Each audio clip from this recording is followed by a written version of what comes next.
চাকরির সিভি তৈরি করার জন্য আমাদের অনেকেরই কম্পিউটার দোকানে গিয়ে 100 থেকে 200 টাকা খরচ করে চাকরির সিভি তৈরি করতে। কিন্তু আপনি যদি এমএস ওয়ার্ডের কাজ জানেন তাহলে হাতে থাকা মোবাইল ফোনের মাধ্যমেই মাইক্রোসফট ওয়ার্ড ব্যবহার করে খুব সহজেই আপনি আপনার চাকরির সিভি তৈরি করতে পারবেন, কোনো প্রকার টাকা পয়সা লাগবে না। আর তার আগে ছোট্ট একটি রিকোয়েস্ট, আমার এই চ্যানেলে যদি আপনি নতুন হয়ে থাকেন তাহলে এই ধরনের নিত্য নতুন এবং ইন্টারেস্টিং ভিডিও পাওয়ার জন্য আমাদের এমানটেক চ্যানেলটিকে সাবস্ক্রাইব করে পাশেই থাকবেন। তো এর জন্য আমি আমার ফোন থেকে গুগল ড্রাইভ সফটওয়্যারটি ওপেন করে দিব। সফটওয়্যারটি যদি আপনাদের ফোনে না থাকে তাহলে প্লে স্টোর থেকে ইনস্টল করে নেবেন। তো এরপর এখানে দেখুন প্লাস একটা অপশন রয়েছে, এই প্লাস অপশনে ক্লিক করে দিব। এরপর এখানে অনেকগুলো অপশন খুলে গেছে, Google slide, Google sheet, Google docs, scanner, upload folder. তো এখান থেকে আমরা এই যে গুগল ডক্স এটাকে ওপেন করে দিব। তো এটা ওপেন করার পর দেখুন আমাদেরকে প্লে স্টোরে নিয়ে আসছে। তো প্লে স্টোরে আসার পর আপনারা এখান থেকে সফটওয়্যারটিকে ইনস্টল করে নেবেন। তো সফটওয়্যারটি ইনস্টল হতে হয়তো বা কিছুক্ষণ সময় নেবে, আপনারা একটু ধৈর্য ধরে অপেক্ষা করবেন। ওকে, তো আমাদের সফটওয়্যারটি ইনস্টল হয়ে গেল, এবার প্রসেসিং নিতেছে। এবার এখান থেকে আমরা এই ওপেনে ক্লিক করে দিব।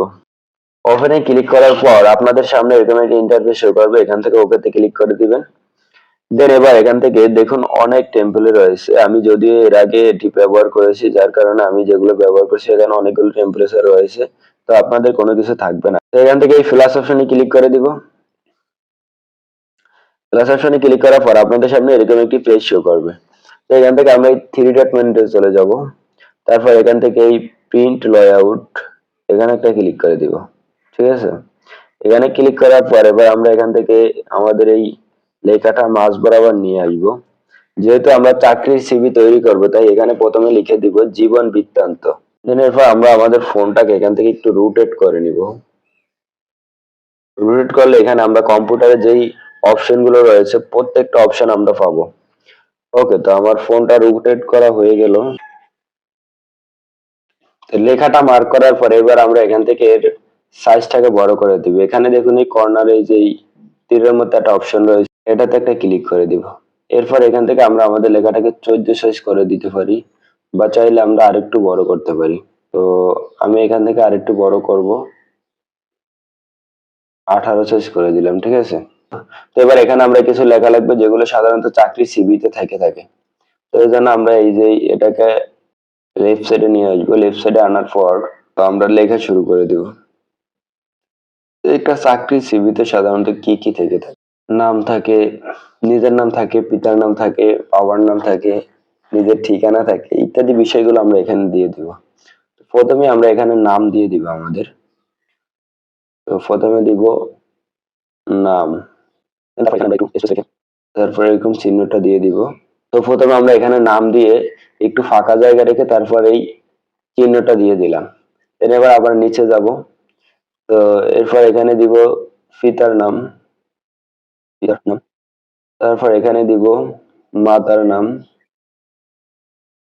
তো এইভাবে আপনারা যা যা আপনারা সবগুলো লিখে দিবেন। তো আমার যা যা প্রয়োজন আমি সবগুলো এখানে লিখে দিতেছি। তো চাকরির সিভি তৈরি করার জন্য আমাদের যা যা প্রয়োজন এখানে সবকিছু একটা একটা করে আমি দিয়ে দিলাম। এবার শিক্ষাগত যোগ্যতার জন্য আমাদের একটা টেবিল প্রয়োজন, যেখানে আমাদের শিক্ষাগত যোগ্যতাটা দেওয়া থাকবে। তো আমি এখান থেকে একটা টেবিল নিব। এখান থেকে এই প্লাস অপশনে একটা ক্লিক করব। প্লাস অপশনে ক্লিক করার পর এখানে দেখুন এই টেবিল নামে একটা লেখা রয়েছে, টেবিলে ক্লিক করে দিব।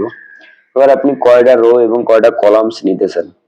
তো আমি তিনটা তিনটা রো আর তিনটা কলাম নিতে চাই।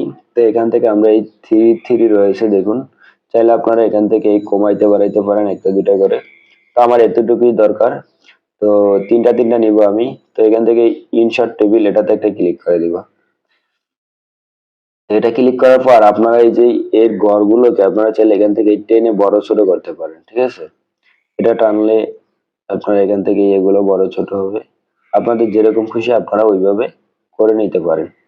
তো এখানে প্রথম করে আমরা দিয়ে দিব এক্সাম নেম, দ্বিতীয় করে দিয়ে দিব আমরা। তো এখান থেকে আমরা আমাদের 4টা ঘরই পূরণ করে দিলাম। প্রথম করে দিলাম এক্সাম, দ্বিতীয় করে গ্রুপ, তৃতীয় করে জিপিএ, 4 নম্বরে ইয়ার। এবার এক্সামের নিচের ঘরগুলোতে আমরা এক্সাম নেম দিয়ে দিব। এরপর এখানে আমরা আমাদের গ্রুপ নেমগুলোকে দিয়ে দিব। এবারে এসএসসি এবং এইচএসসি এই দুই ক্লাসে আমরা কোন কোন পয়েন্ট পেয়েছি বা কত পয়েন্ট পেয়েছি সেটা আমরা এখানে লিখে দিব। এরপর কোন কোন সালে আমরা এসএসসি এবং এইচএসসি এই দুইটা ক্লাস শেষ করছি সেই সাল দুইটা এখানে লিখে দিব। তো সবগুলো দেওয়াই আমাদের এখান থেকে কমপ্লিট হয়ে গেল। এবার এই সিভিটাতে আমরা একটা ফটো অ্যাড করব। তো ফটো অ্যাড করার জন্য আমরা এখান থেকে প্লাস অপশনে ক্লিক করব। এরপর এখান থেকে এই ইমেজ নামে একটা অপশন আছে, এটাতে একটা ক্লিক করে দিব। দেন এরপর ফরম গ্যালারিতে ক্লিক করব। এবার এখান থেকে আপনাদের যেই ফটোটা পছন্দ সেই ফটোটা আপনারা এখান থেকে নিয়ে নেবেন। তো সাপোজ আমার এই ফটোটি পছন্দ, আমি এই ফটোটা নিয়ে নিলাম। দেন এই ফটোটা আমরা সুন্দরভাবে অ্যাডজাস্টমেন্ট করে নিব। ওকে, তো বন্ধুরা আমাদের চাকরির সিভি তৈরি হয়ে গেল। এবার যদি এই চাকরির সিভিটা আপনি কম্পিউটারের দোকানে গিয়ে বের করেন তাহলে হয়তো আপনার থেকে 10 থেকে 20 টাকা নিতে পারে, বাট আপনি যদি সরাসরি কম্পিউটারের দোকানে গিয়ে এটা বের করতে হতো তাহলে আপনাকে 100 থেকে 200 টাকা গুনতে হতো। তো বন্ধুরা এই ছিল আজকের ভিডিও। যদি ভিডিও ভালো লেগে থাকে তাহলে এই ধরনের মজার এবং ইন্টারেস্টিং ভিডিও পাওয়ার জন্য টেক চ্যানেলটিকে সাবস্ক্রাইব করে পাশেই থাকবেন। তো আজকের জন্য এখানেই বিদায় নিচ্ছি, দেখা হবে নতুন কোনো ভিডিওতে। ততক্ষণ সবাই ভালো থাকবেন, সুস্থ থাকবেন, আল্লাহ হাফেজ।